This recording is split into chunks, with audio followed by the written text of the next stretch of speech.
Hello everyone, my name is Chrissy and welcome to my channel.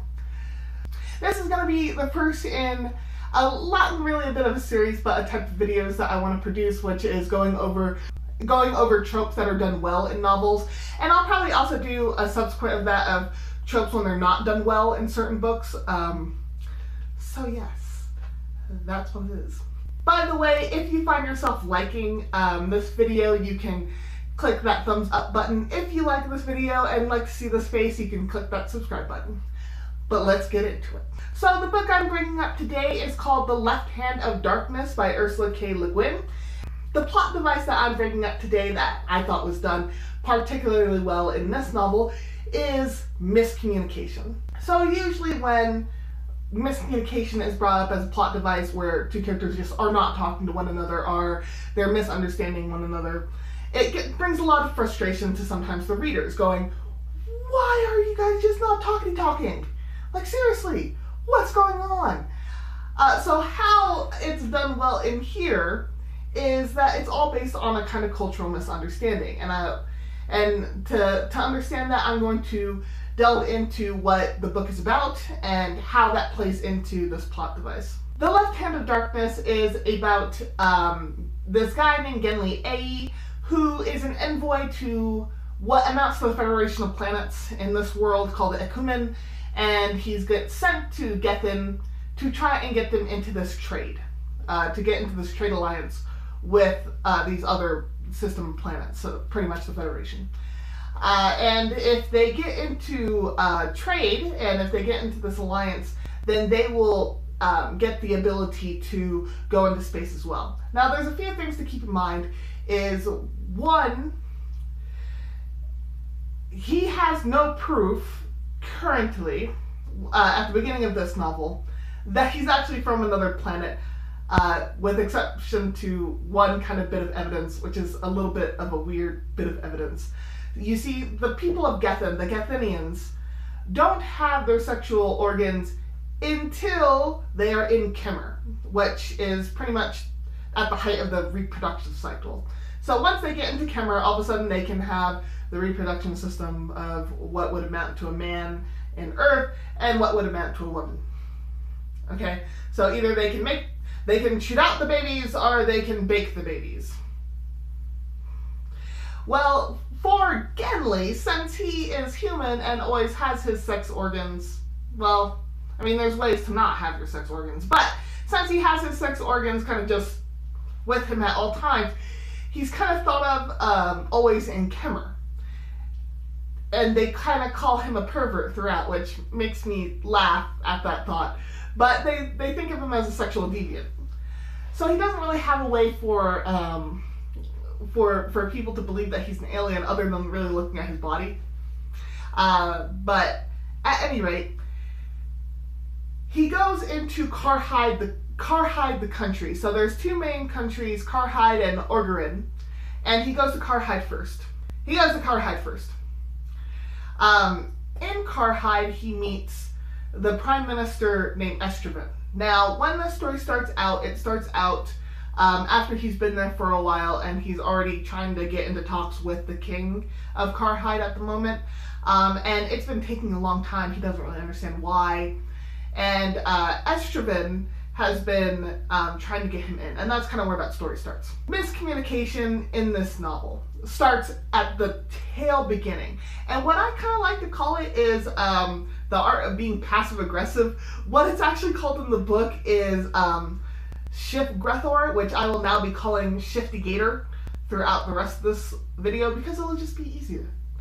So in this Shifty-Gator is kind of a social etiquette. So social etiquette within Karhide and the other country that is prominent in here.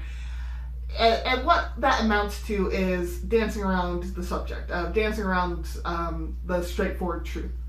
And it's very interesting how it first gets brought up. You don't really get a name to this until a little bit later.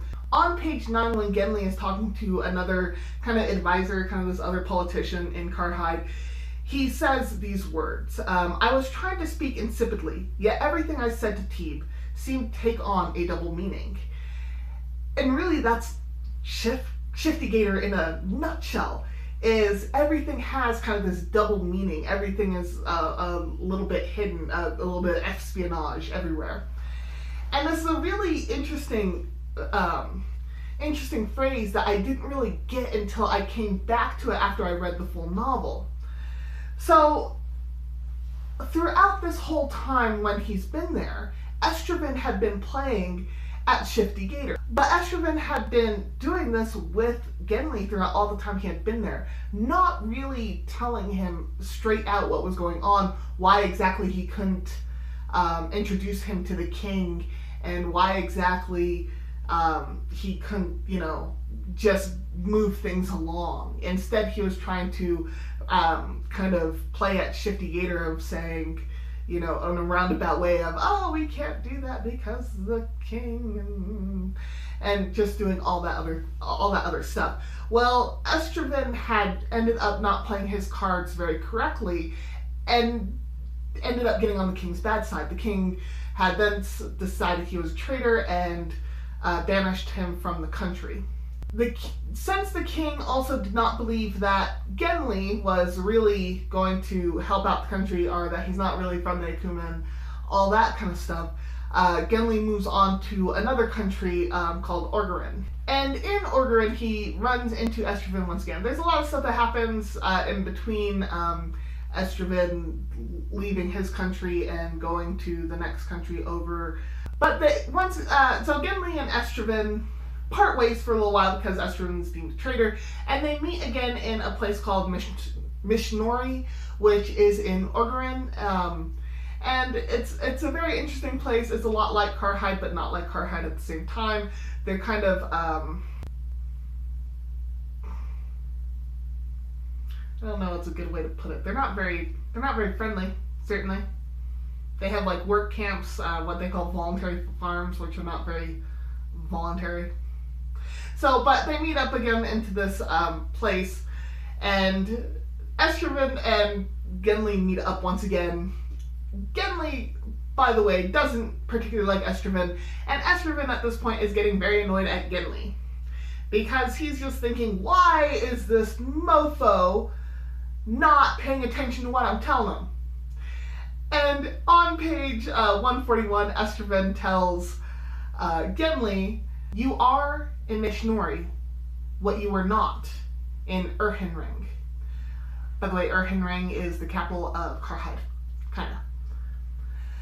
What this amounts, and he says a couple other things, but what this amounts to is saying you're kind of not as revered, you're kind of not as a special guest in this country as you were in Karhide, and people are more willing to use you. Like, where in Karhide people weren't really using you as much, you're now going to get used. But Estraven just doesn't say that. He kind of just dances around that subject. It was kind of this moment of, bitch.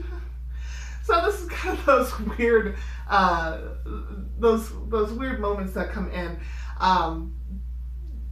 Genly, by the way, still does not get Shifty Gator at all. So one of the best examples of that dance around the truth and dance around the subject is is close to the end of the book. And I would like to read out kind of the lines that really showcase what this social etiquette is about. It's well known that honorable men come to be outlawed, yet their shadow does not shrink, said the hot shop cook, who ranked next to the village chef in consequence, and whose shop was a sort of living room for the whole domain in winter. One person may be outlawed in Karhide, another in Ogerin, said Estraven. True, and one by his clan, another by the king in Urhinring. So, in that piece right there, they're both dancing around the truth. Neither one of them are saying, hey, I know that you're Estraven, I know that you were deemed a traitor among your people in Karhide. But at the same time, you know that that's what they're talking about.